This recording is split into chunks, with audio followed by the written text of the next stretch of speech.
Benvenuto in Esercita l'italiano con le storie. Sei pronto a esercitarti con l'italiano e diventare più fluente? Iniziamo. Il fratellino prese per mano la sua sorellina e disse: «Da quando è morta nostra madre, non siamo stati felici.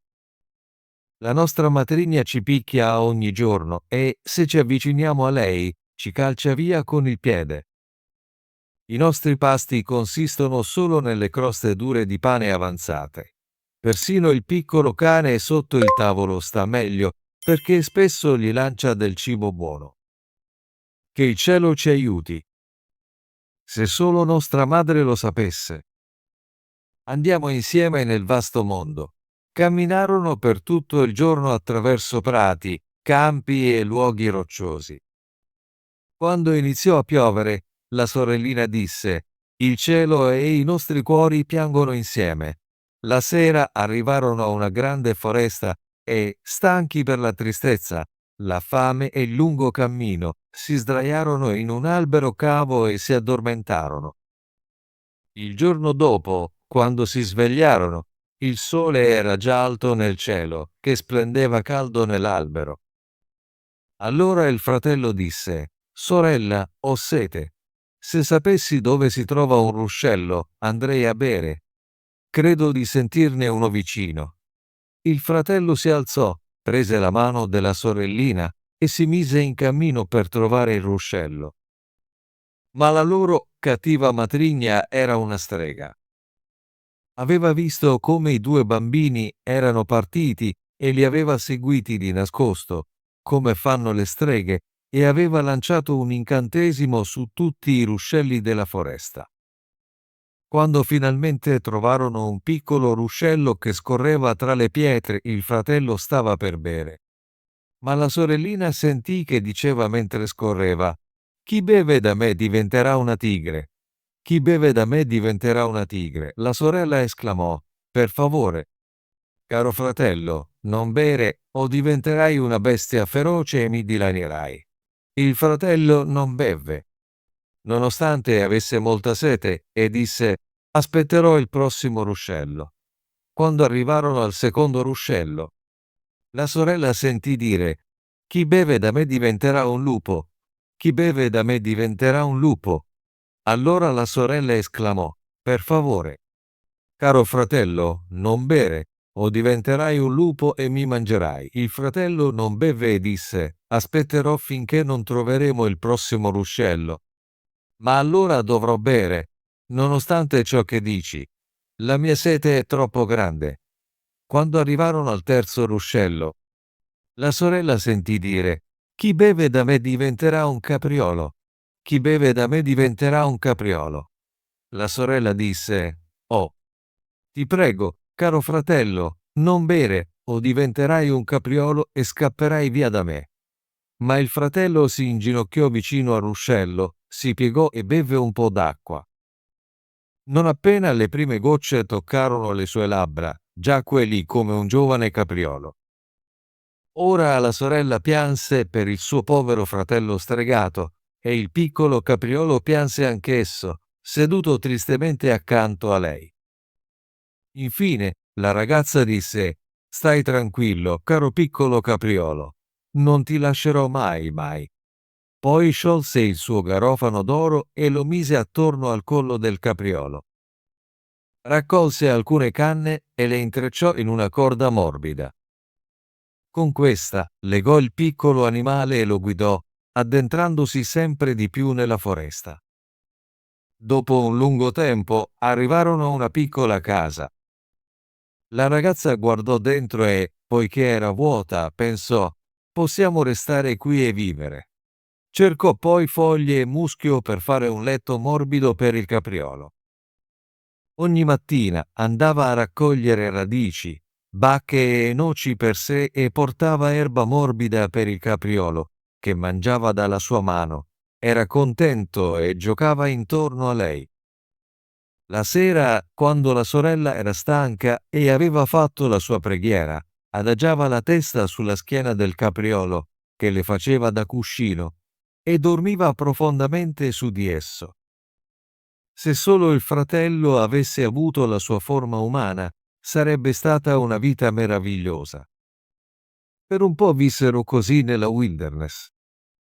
Ma un giorno il re del paese organizzò una grande caccia nella foresta. Il suono delle corna, dei cani che abbaiano e delle grida gioiose dei cacciatori rimbombava tra gli alberi, e il capriolo lo sentì ed era desideroso di farne parte. «Oh», disse alla sorella, «lasciami andare alla caccia. Non ce la faccio più». Pregò così tanto che alla fine lei acconsentì. Ma, gli disse, «devi tornare alla sera e bussare alla porta dicendo: sorellina, fammi entrare, in modo che io sappia che sei tu. Se non dici così, non aprirò». Allora il giovane capriolo saltò via, felicissimo di essere all'aria aperta.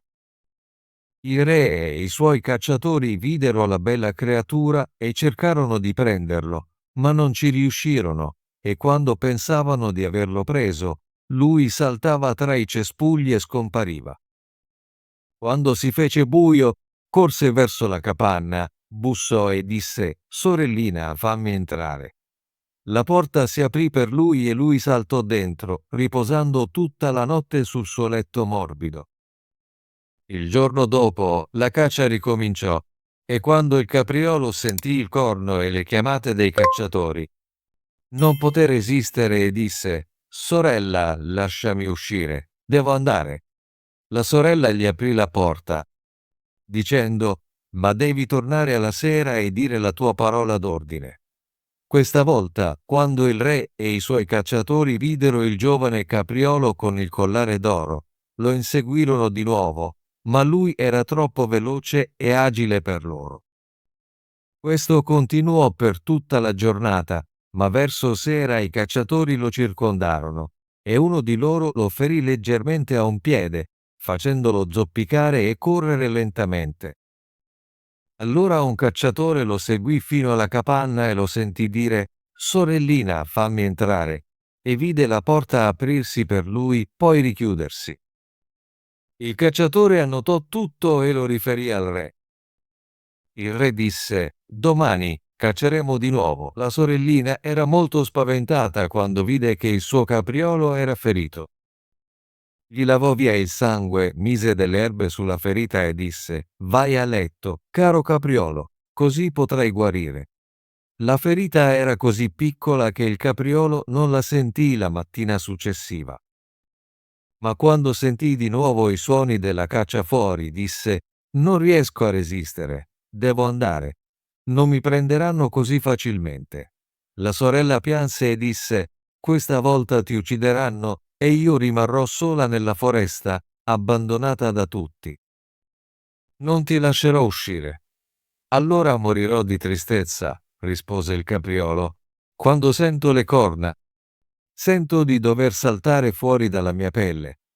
La sorella non poté fare altro che aprirgli la porta con il cuore pesante e il capriolo, pieno di salute e gioia, balzò nella foresta. Quando il re lo vide, disse ai suoi cacciatori: «Inseguitelo tutto il giorno fino al tramonto, ma assicuratevi che nessuno gli faccia del male». Appena il sole tramontò, il re disse al cacciatore: «Ora mostrami la capanna nel bosco». Quando arrivò alla porta, bussò e chiamò: «Cara sorellina, fammi entrare». La porta si aprì e il re entrò trovando una fanciulla più bella di chiunque avesse mai visto. La fanciulla si spaventò quando vide non il suo capriolo, ma un uomo con una corona d'oro. Ma il re la guardò gentilmente, allungò la mano e disse: «Vuoi venire con me nel mio palazzo e diventare la mia cara sposa?» «Sì». «Certo», rispose la fanciulla, «ma il piccolo capriolo deve venire con me. Non posso lasciarlo». Il re rispose: «Rimarrà con te per tutto il tempo che vivrai e non gli mancherà nulla». Proprio in quel momento il capriolo entrò di corsa e la sorella lo legò con la corda di canne, la prese in mano e andò via con il re dalla capanna. Il re portò la bella fanciulla sul suo cavallo e la condusse al suo palazzo, dove celebrarono un grande matrimonio. Ora era la regina, e vissero felici insieme per molto tempo. Il capriolo veniva curato e giocava nel giardino del palazzo. Ma la cattiva matrigna, che aveva fatto sì che i bambini lasciassero la loro casa, pensava da sempre che la sorella fosse stata dilaniata da animali selvatici nei boschi e che il fratello fosse stato ucciso dai cacciatori. Quando sentì che erano così felici e a posto, invidia e odio riempirono il suo cuore e non le diedero tregua. Non pensava ad altro se non a come portare loro altre disgrazie. Sua figlia, che era brutta e aveva un solo occhio, si lamentò: una regina. Doveva essere la mia fortuna. Stai zitta, rispose l'anziana. Confortandola, quando arriverà il momento sarò pronta. Col passare del tempo, la regina ebbe un bellissimo bambino e un giorno, mentre il re era fuori a caccia, la vecchia strega si travestì da serva.